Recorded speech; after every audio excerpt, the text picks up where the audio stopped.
Faith Buddies by Cosbydaf. The landscape of late-night, early-morning television can be a grim, desolate place.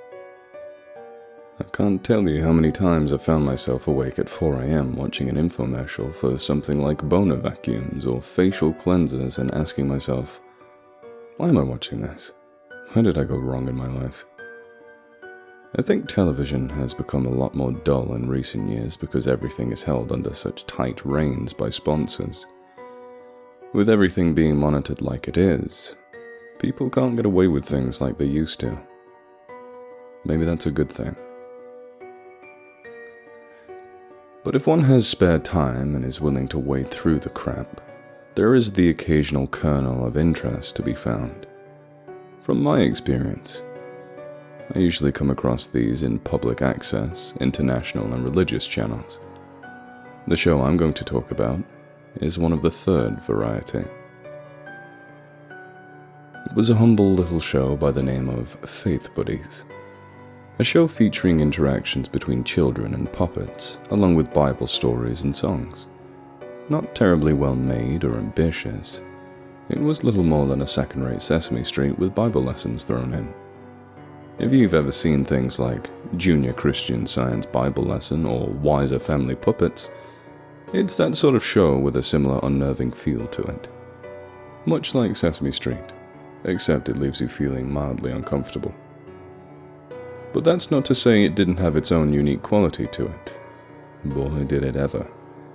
It stuck to its basic idea, and unlike JCSBL, it didn't evoke the feeling of everything in the show being the product of one crazy person. There had to be at least 3 different crazy people involved in the production of Faith Buddies. It was definitely a low-budget venture, constrained in both the monetary and creative sense. The thing about this show that caught my attention was the characters, and the unique tone that the Faith Buddies had. I've heard it said that the message itself is less important than the way in which it's conveyed. Faith Buddies seem to have this as one of its core principles. As such, its content was largely the same as other shows of its kind, but it lacked the typical softening to make it more palatable for young audiences. Bible stories were told by means of a narration combined with a slideshow of colored pencil images, which would sometimes display graphic imagery in accordance with the story, like Cain's murder of Abel.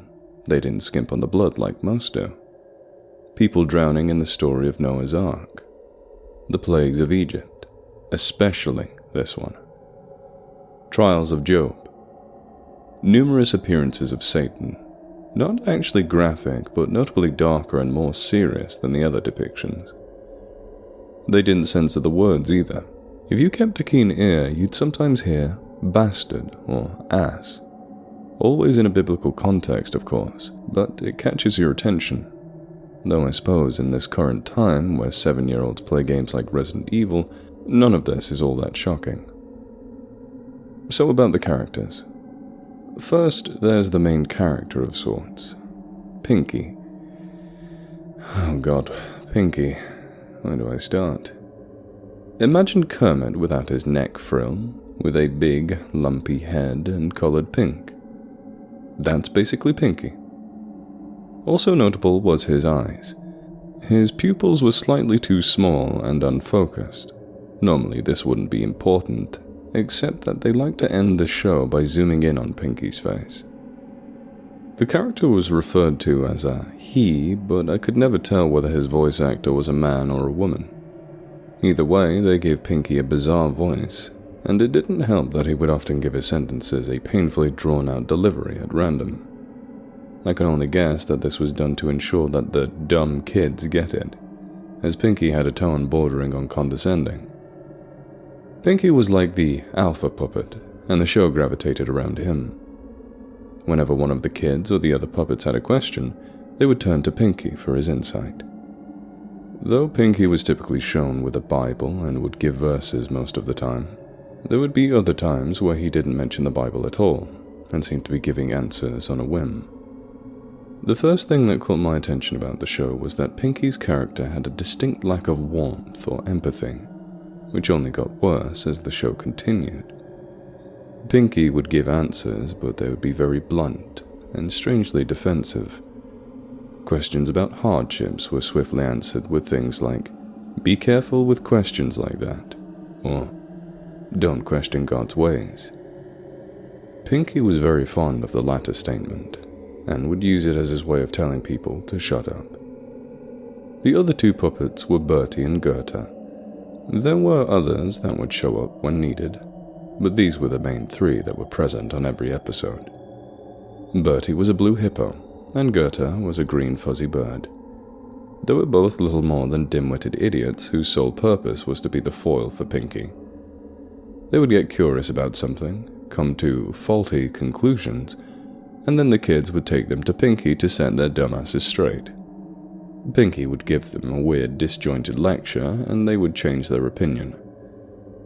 Pinky also didn't shy away from making cheap shots at them or the kids, but they didn't dare to challenge him, except for the one time Goethe called him a smarty pants. This was met not with any verbal response, but merely a cold, hateful glare. I wouldn't think a scene between two puppets not speaking would make me feel uneasy, but it did. Faith buddies quickly became a guilty pleasure for me. As much of an arsehole as Pinky was, I couldn't help but be amused by the guts this little puppet had. Pinky would tell it like it is, from his perspective, regardless of whether his words were appropriate or made any sense, and he just did not give a fuck whether he'd offend people or not. This was evident by the homosexuality episode. Yes, they had an episode about gays, and this delicate subject was treated with all the subtlety of a hammer on glass. Sodom and Gomorrah, drawings of bearded men French kissing, Leviticus 20:13, dubious statistics regarding AIDS, the whole shebang. Pinky went so far as to suggest that prison assault was a mass conspiracy concocted by Satan to turn men gay. It was funny up until the end when this little girl was talking to Pinky about her older brother who had recently come out of the closet. Pinky proceeded to scowl at her about how he was a sinner faggot destined for hell, leaving the poor girl on the verge of tears. That was when I first started to really question what the intent was behind this show. It was always a little odd, but the latter episode had become quite vile and mean-spirited. This would culminate in the show's last episode. Along with everything else, even the way Faith Buddies started an episode was strange. It would feature Pinky asking questions like, "How do you feel about blank?" before saying, "Today we're going to talk about," followed by a black title card showing the word like guilt or forgiveness in white font. The word for the last episode was predestination. And right from that moment, I had this feeling in my gut that something wasn't right. I'd seen other kids' shows touch on controversial subjects like homosexuality and sin, although briefly and with a lot more tact. But I had never, ever seen a children's show focus on or even mention predestination before. I must admit, I was really curious as to where they were going with this. I should have known better. The episode started same as any of the others. Bertie mentions an idea he heard called predestination, and talks about it with Goethe and some of the kids. A lot of goofiness and dicking around with musical numbers and such. Then they go ask Pinky about it. Pinky reacted to this concept in an entirely too pleased manner, unlike anything seen before. A little boy asked him to clarify what it means, and he's told, "Some people are destined for heaven, and some people are destined for hell," and rambles about the power of God. The boy asks, "Didn't Jesus die to save everyone?" And Pinky replies, "He died for the chosen ones." The other children gradually begin to grasp the gravity of this and become visibly afraid. The same boy asks him, how do people know if they're predestined to go? Pinky tells him, "You won't know for sure until you die, but if you look deep in your heart, you just might find the answer." Pinky then stares at the screen, and everything comes to a halt. I thought the show was over, until another title card comes up.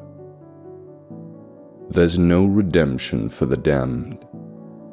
Another slideshow of illustrations appear, but there's no Bible story or moral this time. Just a glimpse of what the viewer has in store for them if they're not chosen. A man and a woman hugging each other before being burned. People with their feet chained to the ground being eaten by marauding devils whose mouths span their entire body, with their bodies being ripped from their feet. People being impaled on spiked pillars by flying devils. People in the lake of fire having their bodies burned and regenerated forever. Giant deformed creatures fighting and gouging out each other's eyes. The accompanying music is spliced with sounds of screaming and painful cries, with intermittent quips from Pinky such as, "This is the wrath of the Lord," and "It makes me happy to see sinners get what they deserve." This horror is thankfully cut short a few minutes by yet another abrupt cut. This time the credits have started rolling, but the scene is zoomed out to show the whole set, including lights, cameras, and microphones. The kids and puppets are nowhere to be seen. A man in a black hood enters the room and proceeds to douse everything in gasoline before setting it aflame. The cameraman follows him out, and the last scene shows the black-hooded man and the cameraman laughing as they toss all the puppets used in the show into a furnace, with the final shot being a close-up of the burning Pinky puppet. It hasn't been that long since I saw the last episode, but I've yet to find any answers as to what the intent of the show really was, or why it ended that way. I had some guesses that it might have been a covert parody all along, or perhaps the show's founders got their funding cut, and this was their way of getting back. Or maybe they were just crazy. I really don't know.